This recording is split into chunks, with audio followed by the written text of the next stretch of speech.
You guys good? Hello, everyone. We're going to get started. Hello, everyone. No, this is just for the camera. So, hello, everyone. We're going to get started. I'm Brad Sipple. I'm the Community Development Planner. The mic is for the camera.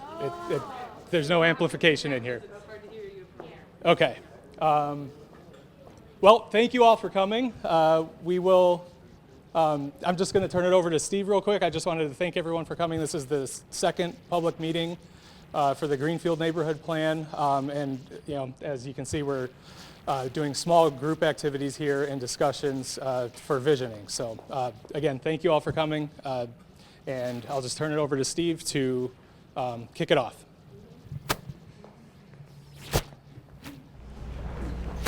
Good evening. Glad to see some of you over again for the public meeting. So I'm Steve Trellman, project manager on this. Brad is right here in the green. He's also from MSA. Emily's not here tonight, but she also has been helping on engagement and some of the background information. So tonight we'll have a little description about the process, purpose, initial review. Then we'll do the small group discussion about development and park vision images, which is what you see on the tables, and then kind of work towards vision statement and phrases. So we really wanted to work with the neighborhood specifically on what is 20 years from now, looking back, what is being described of your neighborhood. So that's existing neighborhood that's built out, as well as the outside of the study area that you see here in the black outline. So it's a little bigger than the existing neighborhood. And then I would love for one person from each table to be the speaker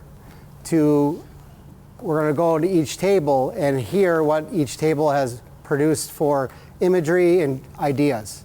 Because we want to see if there's any existing similar responses or even some unique ones. And then we'll kind of build that towards a plan. This is a helpful meeting to kind of get that baseline of what is the neighborhood long term. Then we'll just have a wrap up of update and next steps. So it's a 14-month process. We had a public meeting a month ago. We had a steering committee meeting prior to that, just kind of initial information gathering. So we're really at the initial point of this process. Nothing's been decided, and so we're just gathering information. So there'll be background is the first item, and then opportunities and issues. Then land use planning would be kind of the next step that we're going towards. And then looking at how does the land use and development going to impact infrastructure and utilities within the community, within the neighborhood, and then build out a master plan and implementation plan.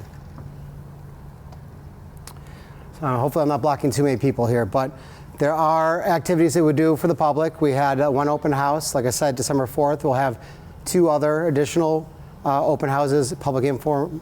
Then we'll have 2 of these. So this is the first one with the neighborhood specifically about visioning. The next one actually will be reviewing 3 initial concepts, bubble diagram concepts, prior to it going out to the general public. So while it would be available, we wanted to have the neighborhood have the initial kind of review of that.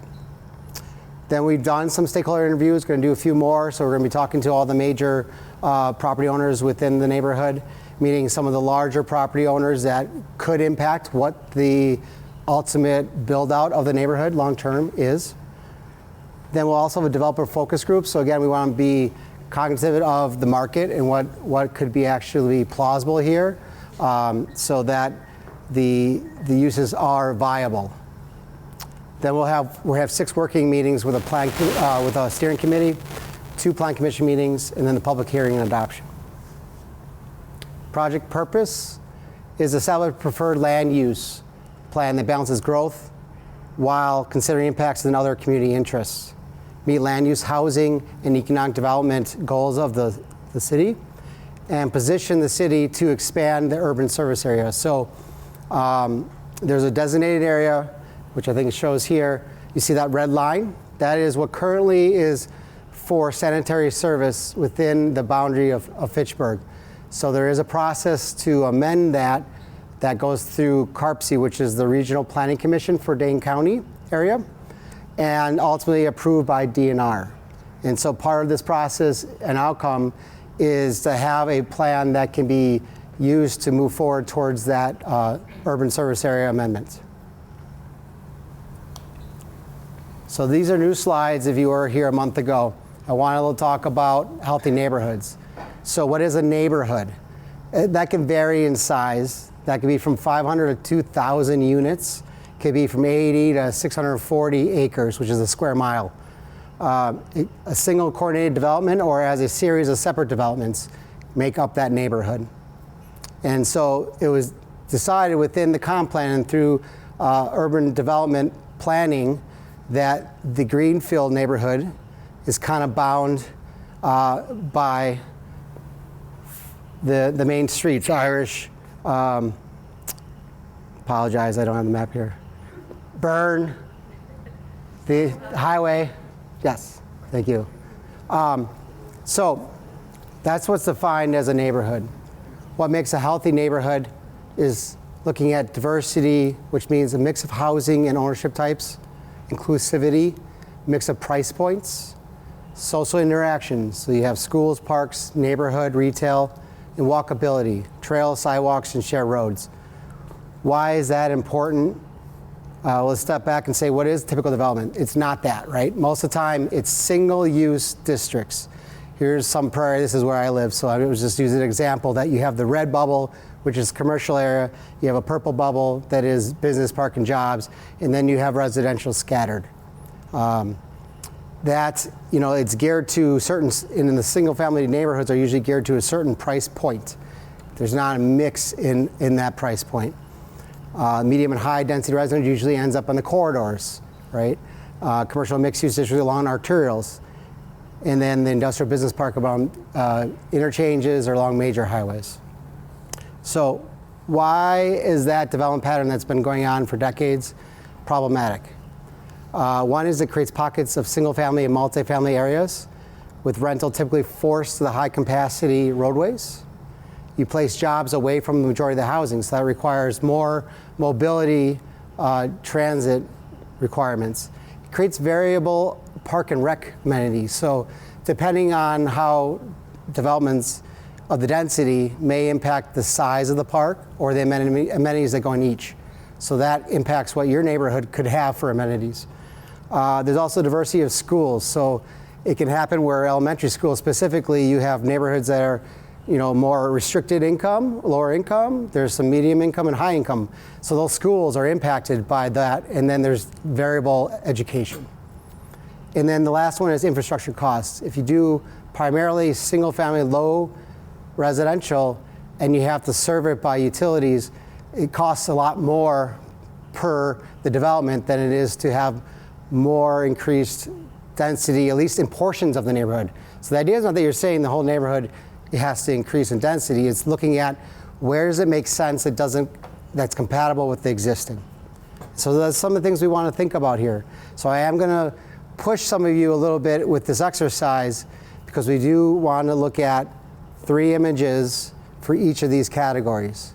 So you can't just pick all single family.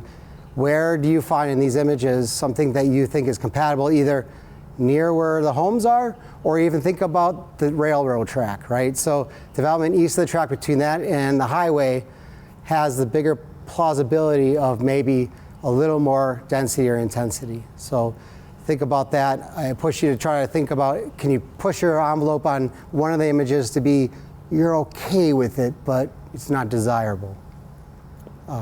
But I'll let each table decide where that goes.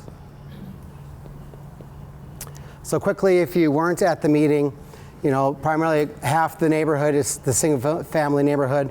The other half is ag, open space, and woodlands. I was mentioning about the ownership. So 60% is owned by 4 entities for the areas that are outside of what is the neighborhood. So I know there's been conversation about, well, we want no build as the option. The reality is at some point, one of these owners may sell their land. And the point of this process is to find a land use plan that is compatible and open to consideration when those proposals come forward. Without a plan, then the city has nothing to base their evaluation on. Also mentioned that we see in the upper left there is the highway. The circles are the interchanges. There has been discussion, at least at the city, about maybe long term there might be an additional interchange within that dash line, and that obviously may have an impact on the neighborhood and the uses that go near it. So just something that we're looking at as part of this process. I just want to note to the north, the McGaw Park neighborhood plan shows a lot of development and a lot of arrows pointing down. So just noting that in that plan, it was showing a lot of potential connections to this neighborhood and something to consider as we move forward. So again, we're looking at about 20 to 30 minutes of this to be spent on the activity of like 20 minutes on picking images, and then building towards at least 10 minutes talking about what are certain words or phrases that you would want the community to be, the neighborhood to be described 20 years from now. And then we're going to go to each table and hear that storyline. And so again, I'm hoping that one person could be a speaker for each table. We have 3 staff from the city and 2 MSA. So we have 6 tables, so we can hopefully stay at 5 of them. One will have to be a floater a little bit, but we'll be there to answer questions as we go through the process. So you have the planning committee, but none of these properties are actually for sale? I do not believe, the question was, are there properties for sale within the neighborhood currently? I'm not aware, we didn't do that inventory of the larger parcels. None of them are currently for sale, correct. So this is a little bit hard ahead of the horse, isn't it? This is a question of timing. I go back to, you want to be proactive with this plan. We don't know when someone's ultimately going to sell their land. If we don't do the process now, we could be behind it when they all of a sudden have a plan in front of the city and we didn't go through this process. So the part of this is finding compatibility in land use that makes sense, that meets both city initiatives and the neighborhood to be comfortable with. That is why we want to do this now before those become available and development is proposed. Yes? Did you understand the atmosphere at the last meeting? That's not an honest question. Did you understand where people were coming from the last meeting? Yeah, so the question, I got to repeat it because I have to put it on the mic here, is did I understand the atmosphere that was described and felt at the last meeting? Yes, and that's partly why I wanted to do this activity is... You didn't understand that the people there, if you took a vote, you had Gardner 100% saying if you would have taken the vote. Of course, people don't have a voice. And we're doing this because there is a developer. As soon as this gets passed, we're going to turn that 20-year project into earlier. Fitchburg's done it too many different times. As soon as this 20-year project is 27 budget, Fitchburg moved either away and they develop able to develop because it's a plan. If we don't have a plan, the developer has to wait until everybody can get online. Because we can't just have guys jumping all over hodgepodge.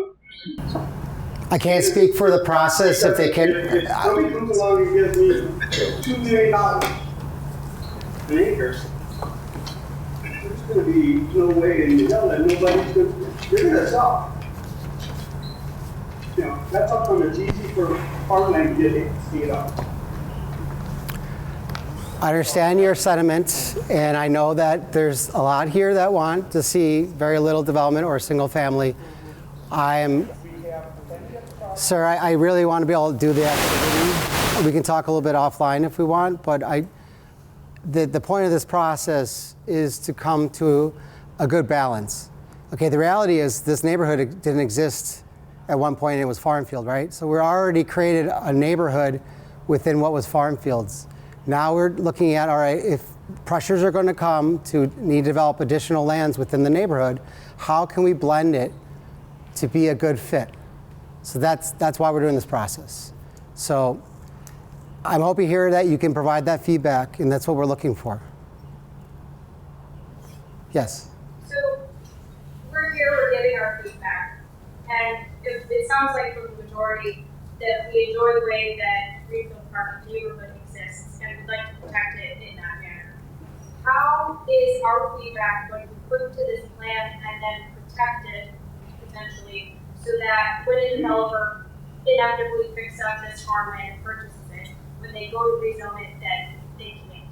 That there's this plan in place that says, no, we're planning to turn it into a park, we're planning to make it single family homes, what have you. How does this plan protect against that? The plan will be adopted as part of the comp plan. So just like the future land use map within the comp plan and the policies within is weighed against the decision. There is a process to amend, but the idea of this process for the neighborhood, and I don't want to speak for the city and they can respond, is that this is trying to hold it to what this plan becomes. But I'll let the city also speak to that. Yeah, good evening, everyone. I am Deanna Schmidt, and I'm the city planner. And what we're going through tonight is a process to create a good plan for the future, recognizing that change is inevitable. And so what we're asking from you all tonight is to come forward and give us your input, your thoughts, so that as a group together, we can create the best plan that we can. If council chooses to adopt the plan that is the end result of this process, it becomes part of our comprehensive plan, like Steve mentioned, and then all new development, all zoning has to align with that plan. That is our guiding document here in the planning department in Fitchburg, is what those future land use plan maps show. Does that make sense? Well, I think the problem is we've seen what some of the new stuff is, and as far as a lot of us that are single family homes are concerned, it's a blight. Apartments right up against a road, postage stamp, lawns, no parks if people have kids there. It's created a huge problem with traffic. So we haven't liked what Fitchburg has come up with, but it didn't seem like anybody listened to us the first time. I certainly can't speak to the past, but we are here as a team, as the planning team, to listen to you tonight.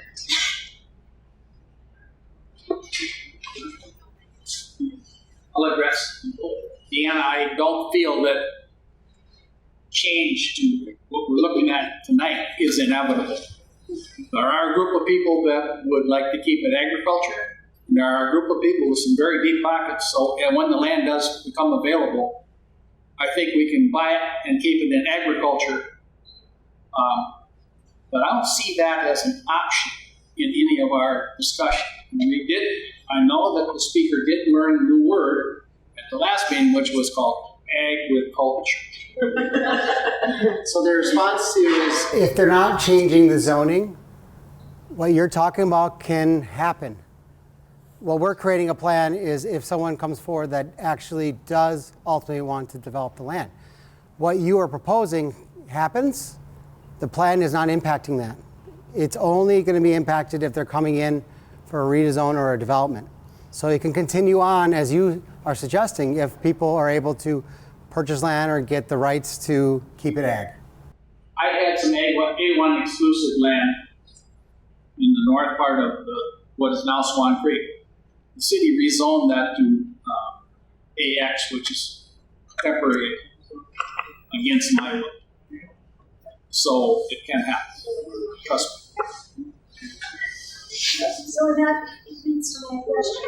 As we're talking about what to do if anyone responds choose to sell, and you made a big point about 65% of the is over 40% of the homes. It feels like that's supposed to scare me. It doesn't scare me at all. I actually feel super comfortable by that.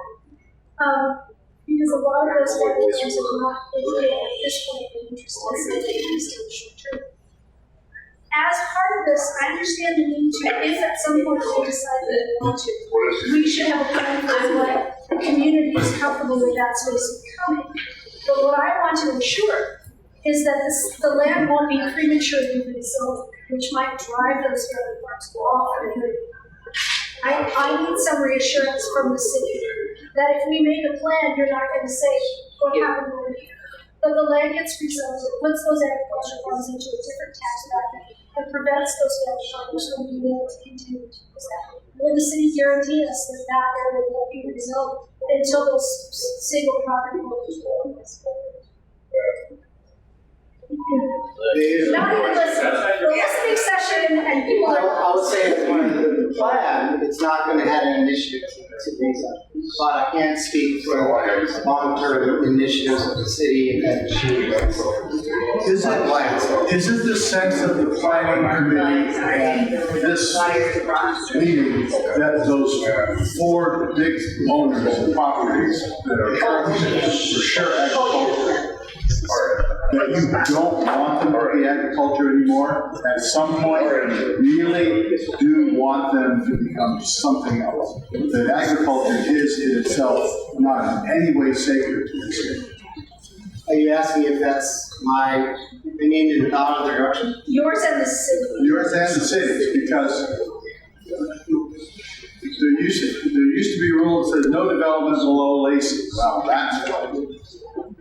And now we're looking at another plan that puts big pieces of property at risk because there are people out there whose driving motivation is to make money, they're builders and developers, and if they see a piece of land that they can get to, whether it fits their image of the development they would like to build or not, they need to build to stay in business, and they'll build anything that you give them.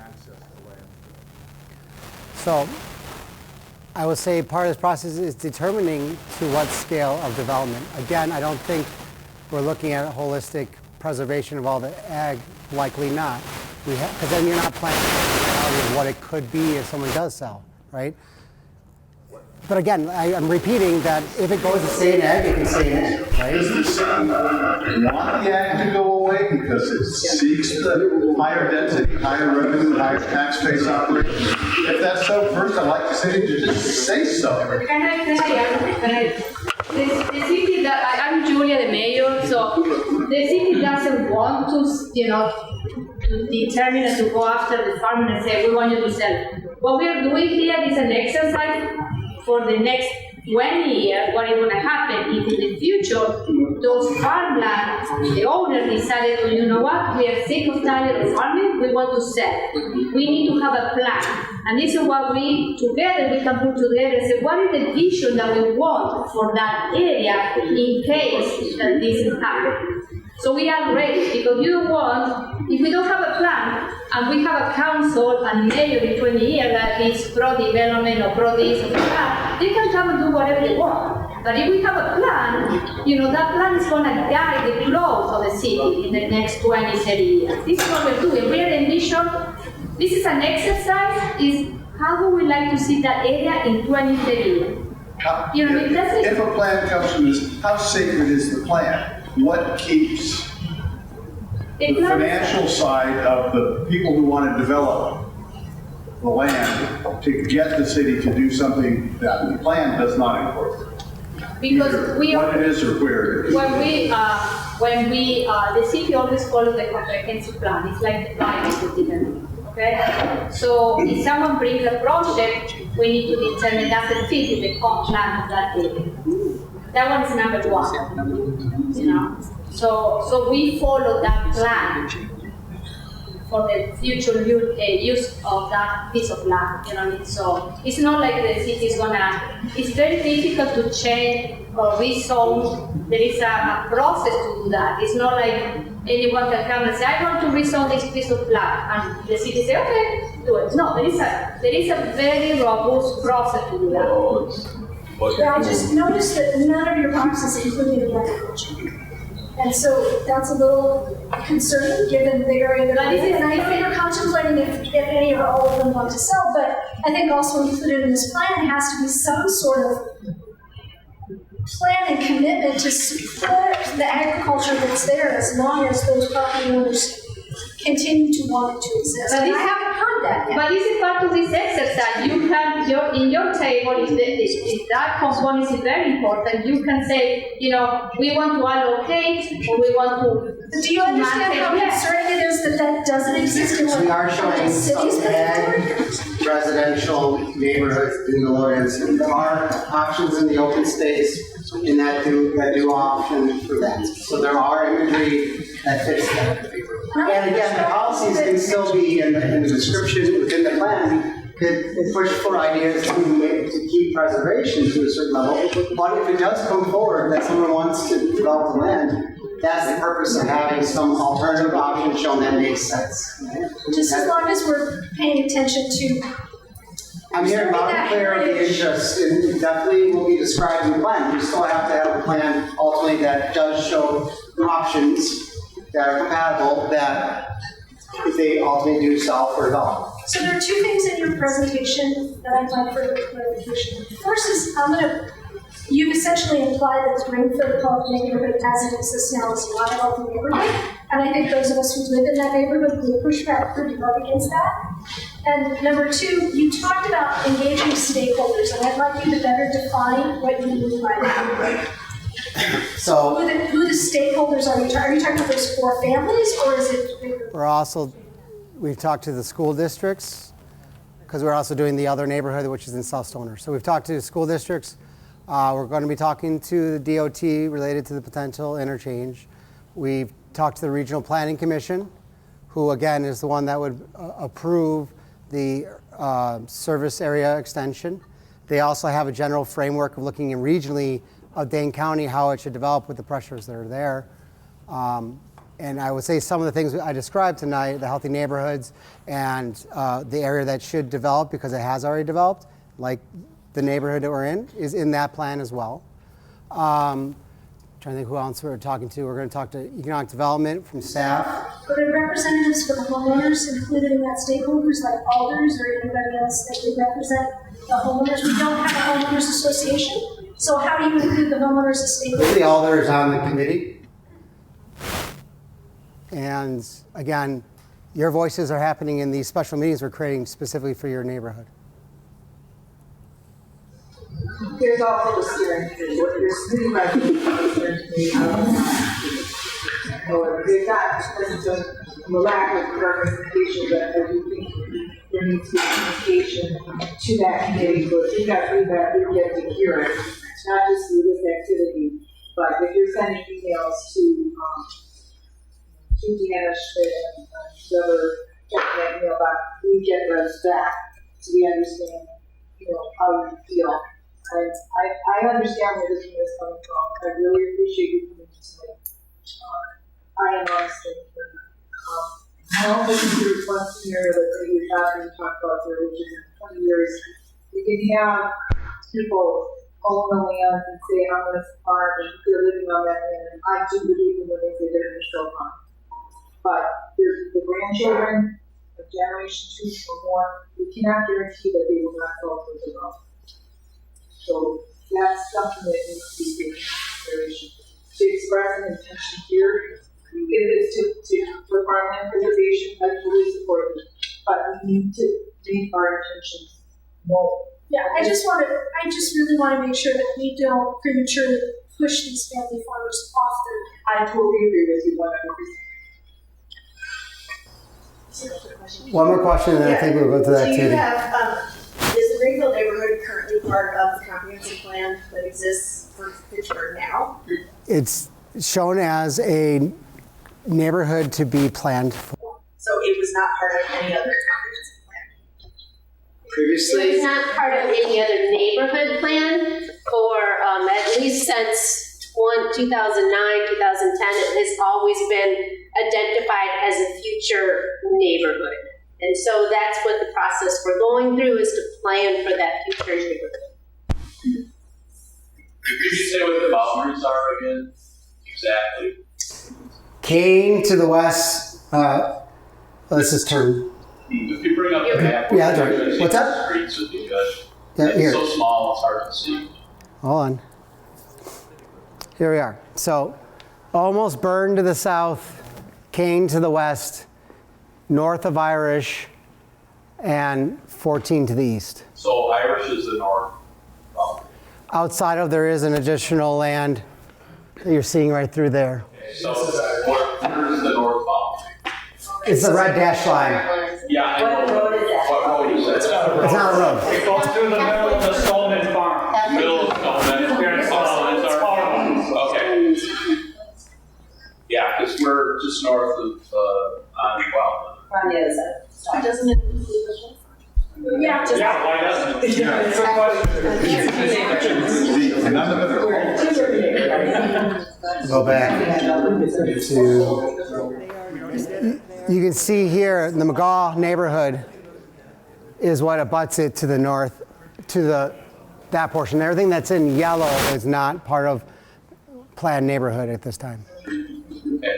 So what is McGaw neighborhood designated future zoning of half of Stevens Farm? It's a mix of apartment buildings, a road that goes straight through the Stone farmhouse, and then some single, yeah. That's what the 2009 plan is. How does Stevens feel about that? When my mother was watching it on cable TV and saw that the road was going through, they named it Muriel Road for a little while. So this is great conversation. We are documenting it, but I would love to document the exercises. So I'd like to move on that. We'll come back to this once we're done. I don't want to lose our chances to get everyone a chance to talk. So each one of us will go to a table. I'll probably have to do 2 of the tables over here, but pick one table.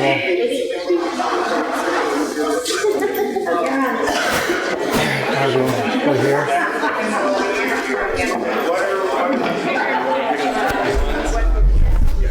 You guys got a head start over here, huh? I am here to try to help. I didn't see any interchanges, traffic jams, No, this is about development and parking open space primarily. So you can either stay in your seat if we can get this up on the screen, or you can come over. It's up to you if you want to move a little bit. We're going to go to each table and kind of go through their images. Want to say who you are? Okay, I'm Gabriella Vanderwegen. I live like right off of Old Indian Trail, right off of Sain, like closest road to Burn. So we're on like the south side of this grouping. But basically, we kind of started off with the parks and open spaces because that was like the main priority of our table, I think. And the images we selected were more like images. There's like some walking paths, but more so just like you couldn't really see houses in the open space, or it's pretty like private and a lot of open green space. And then we kind of noticed that there wasn't a lot of priority put on like agriculture land at all, so we kind of just wrote in farmland in the third square just to kind of showcase that aspect that wasn't really portrayed. It's not taped. Yeah, I realized that. And then we moved on to like the single unit residential, and the first one that we chose was a single unit house that we felt most portrayed like kind of the personality of like the neighborhood, kind of single family houses that are pretty close to the agricultural land and don't really show a lot of other houses around them. And then I think that kind of followed, that was the theme, and the other houses we selected also something that you can see is like bigger trees, older trees. I feel like some of the images showed like not a lot of trees, a lot of like grassland or a lot of like newer trees, so kind of like the preservation of the trees that already exist. And then we also like the idea of maybe having like some green spaces in the houses. That's the second picture in the middle of like, or maybe like a community garden, something that to just like, I don't know, bring the community together and not have it just be like houses and have like an open space in between. And then moving on to multi-residential, we're not fond of this one, but the first image shows like kind of a park. So if like there was ideas of building multi-use residential, is like maybe mixing that in with like park or like recreational areas. And then the second one was an image that we kind of like more again like showcasing more green space or more like outdoor spaces that could blend in easier with some bigger buildings or make it so that they fit the community more. We also put community garden in there. And then for the last one, for the commercial and multi or mixed use, I think one of our complaints about this one was that there was a lot of chains or like bigger businesses we weren't really too fond of. One thing we did like though was the idea of a public market, so something bringing in like some local businesses or local people.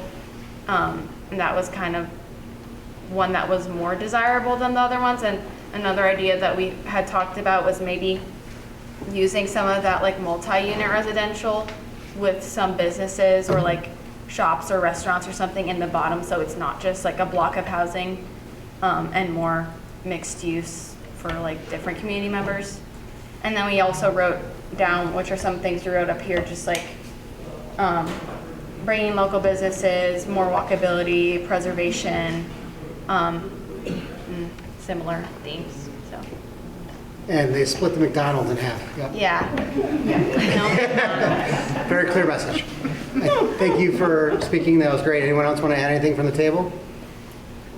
Bike paths was on there too. Oh yeah, like. Okay. Thank you. All right. Great. That's easiest. So I'll be speaking for this group, and while I am representing them, I'd like to give them the opportunity to be able to speak on things that I may have missed or misrepresented. This is certainly a very diverse group. We have a lot of people that have been here for a long time, that have just moved. Myself, I've been here for about a year. But I can already see just how important and well-loved this space is. And while it is inevitable, this space will be changing. And we have a voice today to be able to discuss the way in which that will be changing. We could all say that we want to see those big businesses get up and grow here, but we don't want that. At least I don't think that anybody in this room really wants that. So how do we incorporate that, the growth that is going to be happening, in a way that preserves the community that we've developed over hundreds of years? So part of that includes commercial and multi-unit residences, which have started to grow within this area. I think that there is a place for them here. We have a community that is aging, that eventually will be moving from their homes, some of them multi-story, into senior or retirement homes. Being able to grow in this community so that they have a space here while being able to remain in the neighborhood that they've lived in for decades, I think would be huge. We appreciated the general structure of the images here. One of the things that we didn't enjoy was the cookie cutter aspect. That's one thing that I think we've all seen being developed around this area, is the cookie cutter homes, the ones that are cheap. This entire neighborhood is extremely unique. Being able to have those unique characteristics still shine through as we develop is huge. Single unit residences are something that we see as a big part of this community. Allowing that to shine, I think, is huge for this group here. In addition to parks and open spaces, that's one of the big reasons why I moved here. Was I appreciate Fitchburg's, Dane County's, and the state of Wisconsin's commitment to preserving the natural land around us and allowing us to experience it in a way that we can appreciate wholeheartedly. There are a couple of pieces of words that we chose to discuss and bring to light here in this meeting today. One of them is a commitment to small agriculture and large agriculture. That's a big part of our community now, and we'd like to preserve that as we develop. I think that in the northeast part, we had discussed the northeast part of this area. Small agriculture feeds a lot of the metropolitan area. I think that Fitchburg could stand to develop that and take part in it to continue to feed the area around us, local business. We enjoy how inviting, safe, and welcoming this community is. We want to keep it as a nod to the Fitchburg heritage, agriculture, the spaces that we currently have around us of homes on large lots, homes on spaces of the natural area around us without too much development away from the native prairie. We like the close proximity to parks and recreational space. We enjoy the stability, the diversity to community, age, space, architecture, and the bikeability. And now I want to give other people in this group an opportunity to speak on what I had either discussed or forgot to. My only point is, where they've said several times tonight that development change is inevitable. Change is not inevitable. Change is what we allow it to become. If we're being truthful by our city planners here.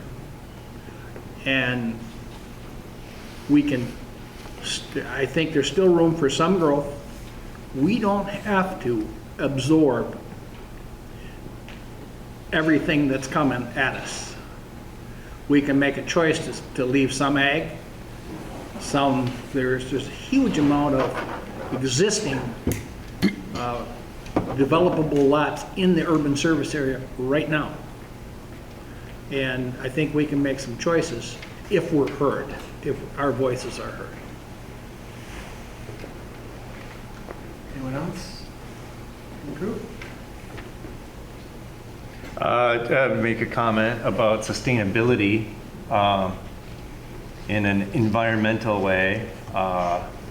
Building takes a lot of resources. I don't see any solar panels here on these houses.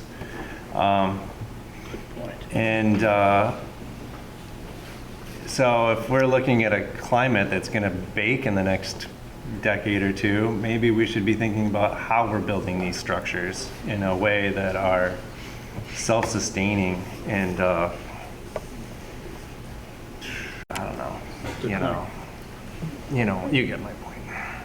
So keeping environmental Yeah. as a point of our growing structures. It's everybody's just going bonkers to the wall, and we have to rethink the way that we live in this world. So, transportation, housing structures, how you build them, why you build them, where you build them, putting food close to where you want to eat it. So, maybe put some greenhouses and some ability to grow things in even these big farms. If you break them up and turn them into like little micro whatever and grow things. Look what the Hmong community does around here. It's astonishing. Yes. And we could have that as a part of our landscape, as a part of our community. Thank you. So our group had a challenge to identify any appropriate commercial or mixed use or multifamily. So we did not select any examples or pictures for that. You can see we selected some of the single-family residential that tends to have more of the natural native and farmland around it. And then we also selected some of the parks and open space as a priority. So I'll make sure I'll let you all speak. I don't want to, and it looks like we lost a few. We certainly talked about the need for things like restaurants, hardware stores, Quick Trip, but the group believed that those kinds of things belong in Uptown or in the Hartung area, within the urban service area already. So this group didn't feel that the commercial development was appropriate. They felt that it was better to stick with the rural development and focus on redevelopment within the existing city. So I think I summed up the positions here. Ed? Okay. Thank you. Our group was very opinionated, and they were not hesitant to express their opinions about certain things, so thank you. certain things emerged and that echo the other conversations in this room and being on the steering committee. I want to thank people for showing up tonight. I really, really appreciate that. And I really appreciate the diversity of opinion, and I appreciate the young people coming tonight. Thank you so much. So one of the things that came out was spaciousness.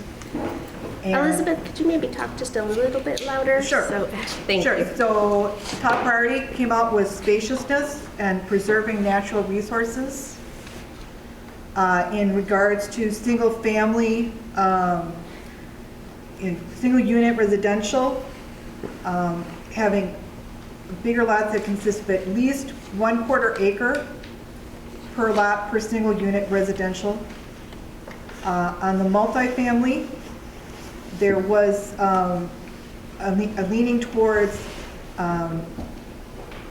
having no multifamily that's larger than duplex. And on the commercial,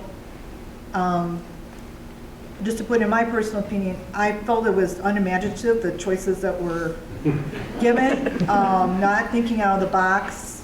And a lot of the stuff, as somebody said, is already located in other parts of our city that we commute to anyway. You know, not every part of the city has natural wetlands or woods. But we did reach, somebody suggested the statement of community-centered amenity to be explored. So somebody suggested post office, somebody asked about, you know, what our situation at schools are. And you can have an educational oriented space. You can have a place like this where we can all get together and talk to one another. I think this process is great because frankly, I've been here since 2020. I haven't been able to get to know very many people because of COVID and whatnot. And we just don't have that. We don't have public meetings with our alders. We don't have our own little like community space on a regular basis where we're voicing our opinions. So anyway, sorry. Again, our group is very opinionated. I'm very opinionated. Thank you. Anyone else that want to speak at the table? Add to it? Nope. I think we generally agreed that column 1, commercial and mixed use, we didn't know we didn't have to put pictures in there, and we would not have if we didn't have to. Multi-unit residential, we didn't know we had to put pictures, didn't have to put pictures in there, and we would not have. I think important concern was large family lots, if there's going to be any development whatsoever, and open space in the area. I don't think we need to look like Oregon with a quick trip every 75 feet.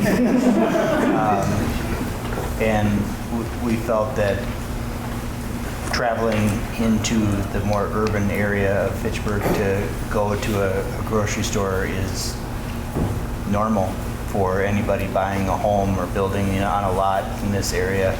It doesn't have to be a walkable community with a little dog shop and Taco Bell, no McDonald's. So spaciousness and natural scenery. I think that the wetland area of this study is an important aspect to maintain and showcase, if anything. Thank you. All right. All right. Hi, Peter Opperman. I'm on Irish Lane. I think we had a lot of the same pictures and a lot of the same focus as everyone else, or the ones we've seen so far. So a couple things I want to call out. One, for the parks and open space, we really like to emphasize the more natural areas, prairie lands, woodlands. The reason we included this more developed park space was just to make sure we talk about or highlight having some kid-friendly, making sure we're developing in a kid-friendly way. And by that, we focus primarily on safety, safety of the roadways, keeping traffic down, having space where I think right now in the existing Greenfield Park neighborhood, there are lots of parents and families who are comfortable to just send your kids outside and have them run around, go down to the park, walk. There's not through traffic. I think where we run into challenges with that are if you're on the other side of Irish or the other side of South Saline, or have to walk down either of those roads where it gets pretty challenging and kids can't cross their street on their own. So that's why we included that one. I don't think we really feel like there's a strong need for additional developed playground space or park space beyond, taking advantage of Greenfield Park and maybe putting some improvements there. But with other great parks around us, we didn't see a need for anything else like that. We similarly emphasize single unit residential with open space, large lots, not cookie cutter, ideally, unique agriculture, not everybody 10 feet from the road, 10 feet from each other. I think we'd like to see that. We also sort of rejected the premise that we needed to do anything else with multifamily or commercial and mixed use because we live in an area where there are plenty of those amenities very easily accessible and not really any great place within the neighborhood limits that makes sense to put some of that stuff. The one thing we did call out on the commercial and mixed use was emphasizing that agriculture is a commercial activity and that is a valid commercial activity. So we wanted to, note that is, part of the heritage of the area and valuable. The last thing we'd say is I think we have some concerns in the group and sort of bigger picture concerns, not just for this plan, but for the ability to do more creative development and allow the landowners in the area to have the flexibility to do things like divide a farm into 5-acre farmettes or something where we can preserve some of that land or subdivide things. And with some of the existing zoning laws and some of the ways we're structured right now and the limitations that the city puts on agricultural landowners, that's really, really challenging to do or impossible to do. But it would be great to, if a farm decides to develop rather than to put in a bunch of apartments, to develop to a couple 10-acre farmettes and some open space and allow us to have the flexibility to do that. Did I miss anything critical there? Okay. Thank you. All right, last but not least, we covered almost all the same themes that I'm hearing around the room tonight.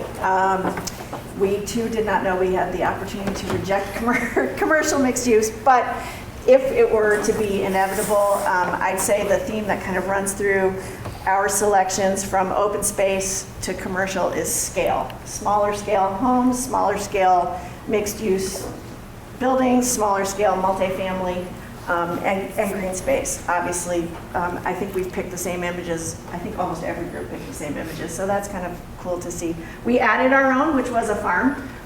We do still want to preserve the natural habitat and also the natural or the existing agricultural nature of this part of Fitchburg. Preservation of trees, in addition to keeping the natural landscape, was mentioned by many people in our group. The concept of organizing some of the single-family development, if it had to come around an agricultural concept, came up. Whether that was community gardens, I think I've heard a few other groups talk about that. The concept of greenhouses, that's kind of really cool. Never had thought about that. Or potentially something that's a little bit outside the box. For example, a shared horse property. There's one up in Wanakee. I don't know if anyone's familiar with that. But there's a development that I don't know how many houses are surrounding a shared stable and horse property. So there are things that we can be thinking about that maybe we haven't been presented in these images that might actually benefit the neighborhood and kind of support all of these concepts that we're saying over and over, which is the green space, the green space, the green space. Keep the green in Greenfield. That was our motto at the very end. So I don't know if we want to adopt that. Yeah, anybody else have anything? I mean, we've kind of heard the same themes, I think. If there's to be mixed use, I think the consensus was to keep it up towards the uptown northeast corner of this area, where, obviously there's a lot of room for development. And I heard somebody say, change isn't inevitable. We do have some ability in here to help control this process. So I think rather than stonewalling this process, I think the more we get involved and converse with each other and listen to each other, I think the better the outcome of this whole process will be. So thank you all for coming. Not that I'm hosting, but thank you all for coming and lending your voices. It's really good to hear all these voices. Any additional comments from the rest of the table? All right. Well, I don't know if this was painful for some, but I hope this was interesting exercise. I think we have a lot to pull from it. Glad we were able to do it in smaller groups. I'm going to plug back in here.